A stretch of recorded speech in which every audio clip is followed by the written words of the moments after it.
Assalamualaikum warahmatullahi wabarakatuh. Apa kabarnya nih teman-teman semua, para pejuang cuan, pejuang sangkuter, asik ya. Jumpa kembali ya kan kawan. Gimana keadaan kalian semua? Apakah kalian dalam keadaan yang senyum-senyum karena keadaan market yang seperti ini dapat harga diskon gitu teman-teman? Atau kalian malah jadi orang-orang yang cenderung nangis di pojokan ya? Silahkan tulis komen-komen kalian di bawah nanti ya teman-teman ya. Tapi ingat teman-teman ya, tetap secangkir kopi harus selalu ada buat menemani kesempatan kali ini teman-teman ya. Dimana kalau kita lihat bersama-sama teman-teman di keadaan daripada altcoin memang belum kondusif teman-teman ya. Terpantau dari segi market cap, fair and yield index, Bitcoin dominance gitu teman-teman ya. Jadi di sini ada requestan daripada teman-teman semua, Bang tolong bahasin tentang token Velo dong ya, karena beberapa hari terakhir ini Velo mengalami kenaikan yang cukup luar biasa gitu ya. Oke, kita lihat dulu teman-teman ya. Nah, untuk Velo sendiri teman-teman ya, kalau kita lihat secara bersama-sama di mana Velo ini berada di kisaran harga 2283 ya. Dia mengalami penurunan sekitar 94,969% dari sejak dia brojol via CoinMarketCap loh teman-teman ya. Jadi dia masih dalam kondisi penurunan teman-teman ya.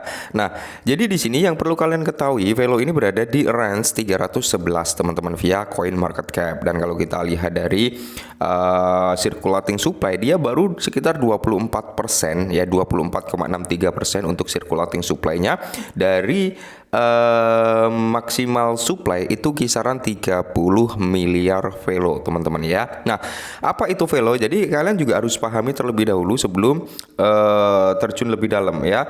Jadi apa itu Velo kan gitu ya? Apa tujuannya dia diciptakan gitu kan? Nah, jadi Velo ini teman-teman ya, tujuan Velo diciptakan itu adalah merupakan token yang diterbitkan ya kan, token yang diterbitkan di Stellar Network, oke, yang dimana menawarkan transaksi cepat, oke, dan murah. Jadi Velo ini bertindak sebagai aset jembatan yang menghubungkan nilai aset tradisional gitu teman-teman, yang dimana menggabungkan nilai aset tradisional dan kredit ya, kredit digital tentunya, yang dimana dipatok 1:1 dengan mata uang fiat melalui protokol Velo teman-teman, seperti itu ya. Nah, jadi sebelum kita lanjut bahas lebih detail, kalian juga harus ketahui bahwasanya Velo ini memiliki beberapa fitur utama ya teman-teman. Ada beberapa fitur utama yang cukup menarik, yang dimana fitur yang pertama, stable coin yang dipatok 1:1 dengan mata uang fiat. Creditor digital Velo dipatok 1:1 ya kan dengan mata uang fiat, sehingga menawarkan stabilitas nilai yang tinggi.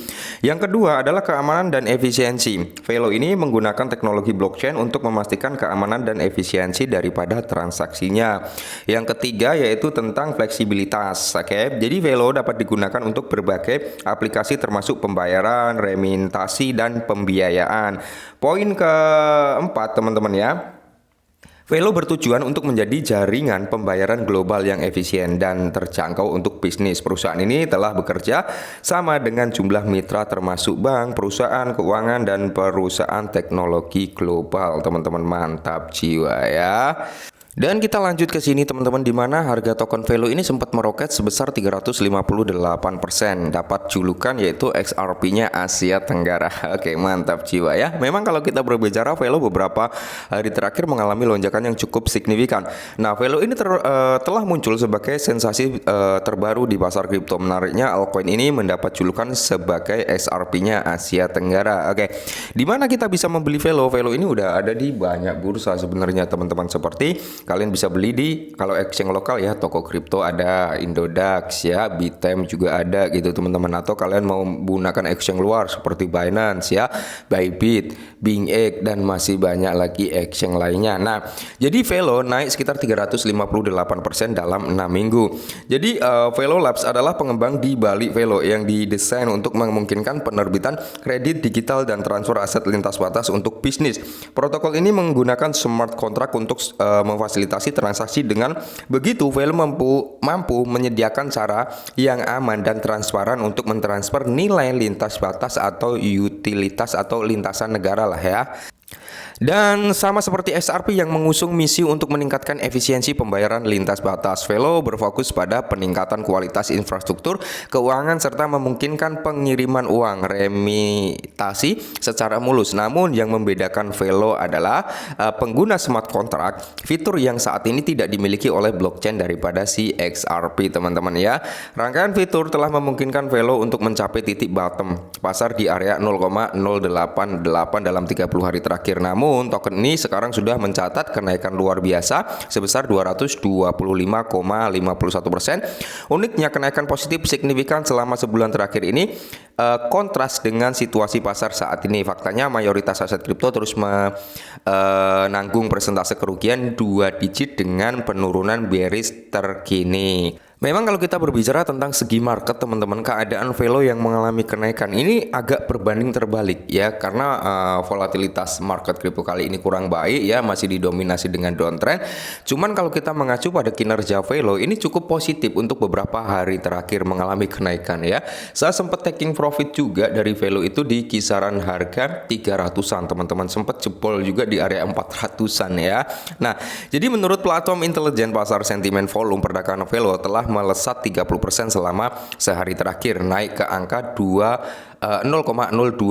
Dengan demikian performa harga semacam ini mencerminkan lonjakan minat di kalangan investor. Nah, tapi di sini ada beberapa poin yang teman-teman harus ketahui, yang harus kalian waspadai juga, di mana di sini satu arah yang akan terjadi dalam beberapa minggu ke depan. Oke, ini prediksi ya, sebagai skenario terburuknya daripada si Velo nanti ya. Ketika ini terjadi ya, kita akan melihat skenario buruk untuk si Velo ini, di mana level di area 15 perlu dipertahankan. Andai kata ya kita mengalami koreksi yang parah, namun untuk saat ini Velo menunjukkan ketangguhannya. Oke, jadi ketika kita mengalami koreksi yang parah, area 15 ini harus bisa dipertahankan, teman-teman ya, harus bisa dipertahankan. Nah, mungkin kalau cuman sweep liquidity nggak masalah ya, tapi dia closingnya harus di atas 15, entah di area 155, 156, 15 berapa gitu, atau syukur-syukur di area 16 ya. Nah, ketika area 15 ini terjebol, maka kita akan melihat potensi Velo ini mengalami penurunan yang jauh lebih signifikan. Tapi kalau masih dipertahankan, kita akan melihat rebound ya, menunggu dari skenario bull market gitu, teman-teman ya. Nah, jadi di sini kalau kita lihat bersama-sama, teman-teman, sejumlah faktor ya telah berkontribusi pada lonjakan popularitas Velo.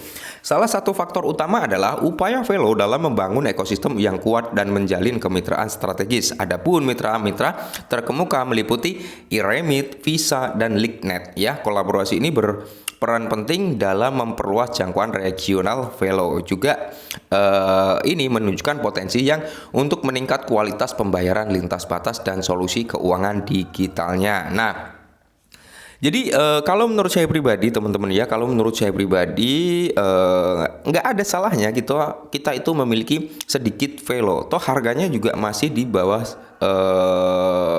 Rp1.000, masih di bawah Rp500 gitu kan. Kita masuk lah ya. Anggap aja kita masuk 10 sampai 20 dolar gitu, teman-teman ya. Syukur-syukur Velo ini bull market bisa jebol ke $1 kan udah mantap jiwa gitu, teman-teman. Cuman tetap disclaimer terlebih dahulu ya, sebelum kalian membeli, teman-teman tetap harus lakukan riset lagi. Kalian harus memperdalami tokenomiknya Velo, harus memperdalami fungsionalnya dan sebagainya gitu, teman-teman, sebelum kalian memang benar-benar mau beli ke Velo ya. Tapi kalau menurut saya pribadi, kalau kita cuman masuk sekitar 10 ya, maksimal di $100 itu nggak ada salahnya, teman-teman, karena kita mengincar kenaikan all time high daripada si Velo. Syukur-syukur kan bisa membuat all time high baru di bull market. Kalau nggak bisa ya setidaknya dia menyentuh di ATH-nya yang dulu itu, teman-temannya. Mantap jiwa. Oke, mungkin ini dulu ya sedikit informasi tentang Velo, semoga bermanfaat dan salam cuan.